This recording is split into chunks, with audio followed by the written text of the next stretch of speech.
Hérode est perplexe devant la personne de Jésus. Qui est-il vraiment? Dans la personne de Jésus, c'est Dieu lui-même qui s'est rendu visible. Et le chrétien, dans un mouvement semblable, est appelé à adopter la même humilité. Comment les êtres créés pouvaient-ils contempler Dieu? La vision de Dieu est si terrible que Moïse lui-même dit qu'il craint et tremble.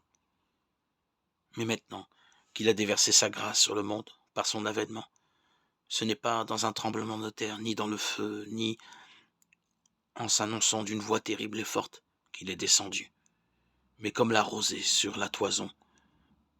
Livre des Juges, chapitre 6, verset 37. Comme une goutte qui tombe doucement sur la terre.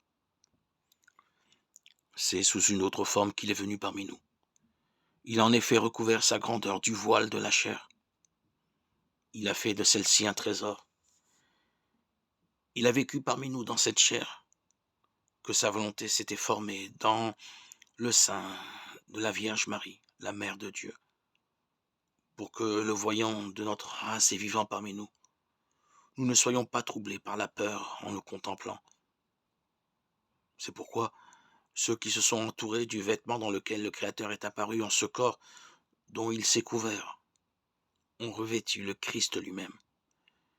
Galates 3, 27.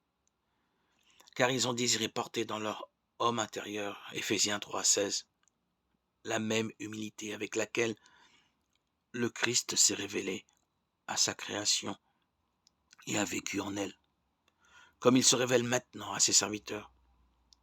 Au lieu du vêtement de l'honneur et de la gloire extérieure, ils se sont parés de cette humilité